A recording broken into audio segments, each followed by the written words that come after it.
ஒரே நாளில் அஜித்தின் 3 திரைப்படங்கள் ரீ-ரிலீஸ்.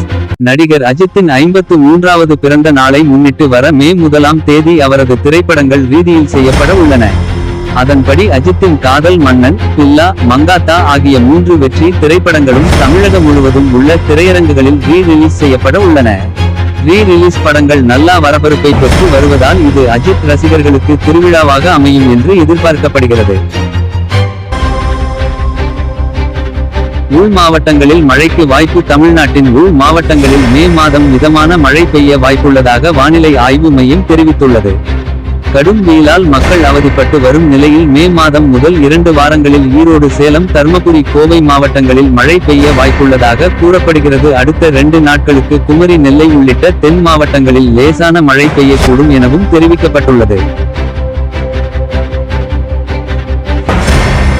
திமுகவின் அச்சுறுத்தலுக்கு பாஜக பயப்படாது. அராஜகத்தை தட்டி கேட்ட பாஜகவினர் திமுக அரசு மிரட்டுகிறது என்று தமிழிசை குற்றம் சாட்டியுள்ளார்.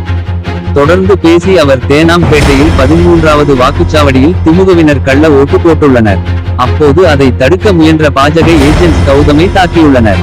அத்துடன் குடிநீர் வாரிய அதிகாரிகளை வீட்டிற்கு அனுப்பி அச்சுறுத்தியுள்ளனர். எந்த அச்சுறுத்தலுக்கு பாஜக பயப்படாது என்றார். ஆபரண தங்கத்தின் விலை 360 ரூபாய் உயர்வு. ஆபரண தங்கத்தின் விலை நேற்று குறைந்த நிலையில் இன்று உயர்ந்த நிலையில் உள்ளது. 22 கேரட் ஆபரண தங்கத்தின் விலை சவரனுக்கு 360 ரூபாய் அதிகரித்து 54 ரூபாய் 40 பைசாக்கும், கிராமத்து 45 ரூபாய் உயர்ந்து 6 ரூபாய் 755 பைசாக்கும் விற்பனையாகிறது. அதேபோல் வெள்ளியின் விலை கிராமுக்கு ரூபாய் 2 ரூபாய் உயர்ந்து 88 ரூபாய் க்கும், கிலோ வெள்ளி 2000 ரூபாய் உயர்ந்து 88 ரூபாய் 1000 விற்பனையாகிறது.